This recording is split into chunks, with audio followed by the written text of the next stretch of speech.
A gente teve o Hantavírus e agora tem esse surto de ebola, né? E aí o cara pode falar assim, pô, não, vai vir uma nova pandemia aí, e não sei o quê, então solta isso aqui agora, porque a gente não sabe, isso aqui a gente perdemos o controle, entendeu? Mas o ebola tá vindo de onde mesmo? O ebola tá vindo lá da onde que ele sempre veio, agora é do Congo, ali do Zaire, daquela região ali, da República Democrática do Congo e tudo, entendeu? Sim. Mas o Hanta, né, que foi ali o que aconteceu muito coincidente, né, com a liberação dos documentos, entendeu? Aí pode ser o lance do Epstein, né? Pô, tá lá o Trump no Epstein Files, lá em tudo que é lugar e tal. Pô, cara, solta a popularidade Mas dele. o Trump, no negócio do Epstein, foi antes do Irã. Não, Faz não. tempo já. Então, mas é porque eu tô falando assim, pode ser cortina de fumaça para várias coisas. Pode ser pro Irã, pode ser pra uma, sei lá, provável, possível, tal, pandemia, e pode ser até pro negócio do Epstein. Porque o que eu acho, Júnior e Rony, é o seguinte, cara. Esses caras, acontece uma coisa, eles devem rodar várias pesquisas de popularidade, de tudo. Cara, começou a cair demais, cara. Você tá ferrado, vai ter eleição agora. Nós vamos perder o Congresso. Temos que soltar alguma coisa para o que nós temos aí? Pô, cara, tem esses documentos aqui, a gente pode liberar esse pouquinho aqui, que tipo, digamos assim, não tem nada comprometedor, mas dá um hypezinho na sua popularidade. Vamos ver se funciona? Aí vai lá, tá aqui, ó, galera, o primeiro pacote tá liberado, tá vendo como é que eu sou legal? Eu tô liberando, pá, não sei o quê. A galera pega aquilo, analisa, briga, tal, não sei o quê, roda uma outra pesquisa de popularidade. E aí vê, deu bom, cara, 1 bilhão de views. E ó, a galera agora já não tá tão. O seu gráfico não tá mais caindo, não, já começou a subir. Aí o cara, opa, isso aqui funcionou, entendeu? Ou seja, isso aqui teria meio que tampado as aparições dele. Porque também foi tudo meio coincidente, né? Na hora que saiu o Epstein Files, ele chega e fala que vai fazer a liberação. Então, tem essas coisas. Pode ser isso, entendeu? Porque igual o Rony falou aqui, né? O porquê que eles estão fazendo isso? Essa é uma grande questão, né? Que ainda não tem uma resposta assim cravada, né, Rony? Como eu falei, para mim existe um cronograma, mas, por exemplo, não estaria definido esse cronograma que em 2026 você tem que lançar em março, por exemplo. O cara pode escolher, vai lançar final de março, começo de março, abril para maio, não vai fazer diferença nesse cronograma aí. Dependendo de como as coisas vão, né? E você tem, como o Sacani falou, você tem questões externas acontecendo. Tem guerra, pode ser uma possível pandemia, tem um monte de questão econômica, financeira, pesquisa. Eu tenho uma então, dúvida os caras vão calibrar. muito genuína.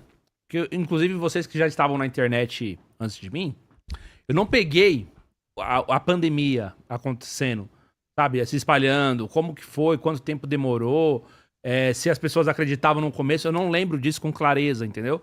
As pessoas acreditavam que ia acontecer mesmo e tal. Eu só lembro que foi assim, de uma hora pra outra, pra mim, chegou de uma hora pra outra, fecha tudo e tudo mais, e na mesma semana que isso aconteceu, já assinei um termo lá no trabalho dizendo que não ia mais presencial, e era isso.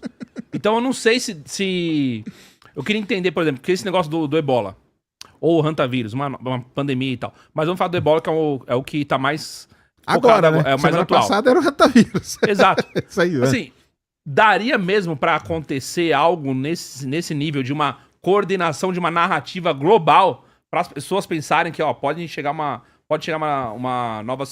novo vírus, uma nova bactéria, entendeu? A ponto de com essa mutação ser mais letal e tudo mais, e as pessoas ficarem realmente convencidas de que tem que ter um lockdown.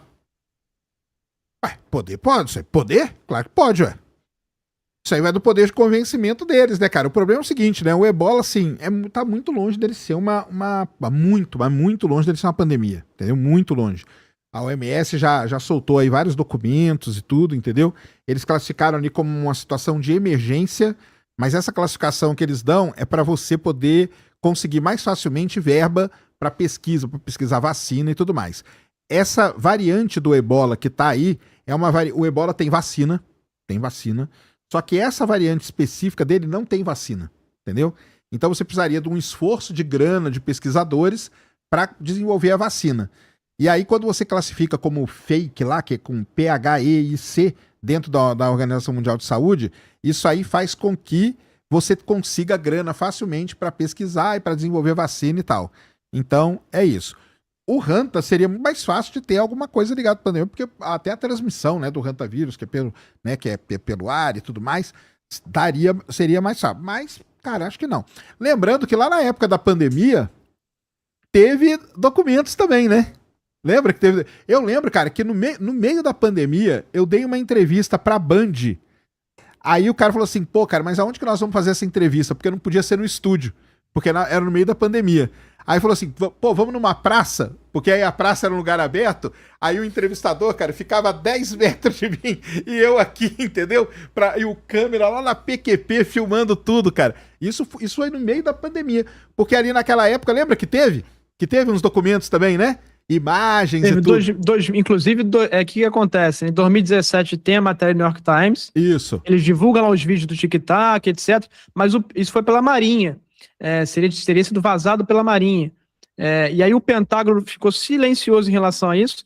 E só em 2020, 3 anos depois, no meio da pandemia, é que saiu uma nota do Pentágono falando, realmente esses vídeos da Marinha são reais. E existe um fenômeno que a gente não consegue compreender. Aquilo foi a primeira vez que o Pentágono lança, então, uma nota falando sobre isso. Deve ter sido por causa disso aí. Foi exatamente por causa dessa nota do Pentágono que a Band me chamou. Entendeu? Aí eu fui filmar até numa praça ali em Pinheiros, cara. Mas, cara, foi muito foda, porque não tinha ninguém na rua. Era eu, o repórter e o cinegrafista. E era um tipo em cada ponta da praça. Eu falei, caramba, cara. Porque não é assim também, né? Aí os caras, não, porque não pode, porque se vem a gente muito perto, os caras vão encher o saco, não podia ir no estúdio, tinha toda uma treta, e foi exatamente por conta disso. Então, assim, se era pra fazer isso e pra deixar a galera em casa, funcionou, porque foi um lockdown meio que mundial, então parabéns pros caras que bolaram tudo isso. Eu particularmente não acredito. Eu acho que a gente teve uma situação mesmo, que era um vírus que se propagava muito rapidamente. A letalidade dele nem era tão grande assim, né? Eu acho que a do Covid chegou que a 2,5%, uma coisa assim, que não é alta. Você pega o hantavirus, você pega o ebola, é 54%, cara, entendeu? O hantavirus é entre 30% e 50%. O Covid era 2,5%. Mortalidade mortalidade, exatamente. Por taxa de contaminação. Só que o problema do Covid é que, como é pelo ar, cara, você rapidamente contamina 1 milhão de pessoas. O que eu tô querendo dizer é o seguinte, uma coisa que eu tô notando esse ano e tá me assustando, porque assim, a gente sabe que hoje as pessoas, elas vivem em bolhas, né? Cada um vive em sua bolha. Então, a gente tem a bolha da galera mais nova lá, geração alfa, pessoal de 24, 25 anos, que é o geração Z. Tem a gente aqui, que tá na internet e conversa, enfim, vários assuntos e tal. Mas tem gente que não sabe nada do que tá acontecendo na outra bolha. Sim. Eu vejo isso com o pessoal do futebol, por exemplo. E esse ano tá acontecendo coisa demais. Uma atrás da outra. Então a gente já tá perdendo o controle de absorver essas informações. É sério. Eu sei. Tá perdendo o controle de... Não tem mais tempo pra você absorver o que tá acontecendo, de você entender o que realmente é verdade, o que não é. Aí agora tem uma catástrofe natural com o Super El Niño, né? Ter calma também. Tem um monte de... Não, mas assim, como eu falei, a gente tem que absorver essa informação, ver o que é verdade e o que não é.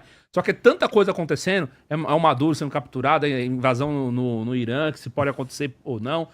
Tem essa questão dos documentos. É muita coisa em pouco tempo, né, Júnior? Então, não chegamos nem na metade do ano. E é isso que eu vejo que tá...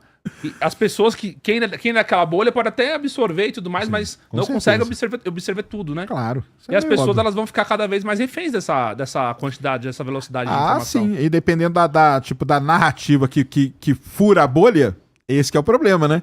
Aí a galera da outra bolha compra aquela narrativa que às vezes não é a mais correta, né? Mas na verdade, muitas vezes não é. Eu acho eu acho isso até perigoso, cara. Sim, ué. Perigoso. Mas assim, por exemplo, o que isso tem a ver com a questão... Então, mas você vê, cara, 1 bilhão de views é um negócio que estourou a bolha aí, né, Rony? Com certeza, né?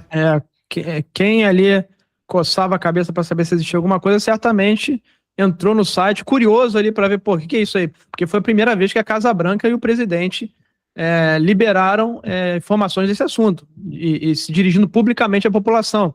Se for no Twitter, lá no X... A quantidade de autoridades que publicou sobre aquilo, o perfil da Casa Branca, o perfil do presidente, o perfil de todo mundo publicando aquilo, deputados.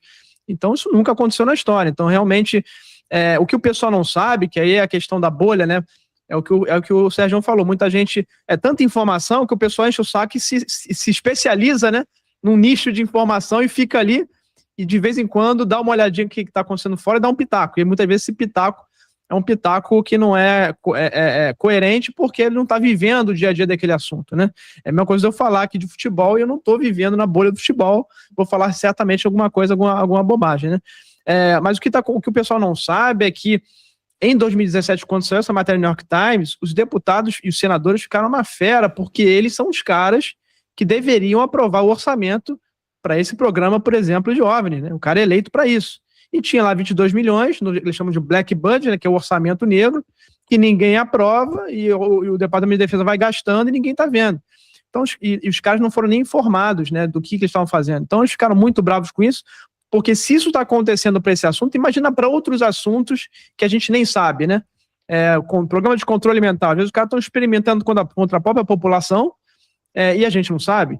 Então, os deputados e senadores ficaram muito, muito frustrados com isso, muito raivosos. Inclusive, um que ficou mais entre todos eles foi o Marco Rubio, que hoje é braço direito do Trump, é secretário de Estado, e hoje ele é o braço direito do cara. Ele que começou lá em 2017, foi um dos primeiros a perseguir esse assunto. Sim. Então, acho que isso também é um motivo muito forte para isso estar acontecendo agora com mais força, né? Além de, claro, outros motivos externos que a gente pode ter aí.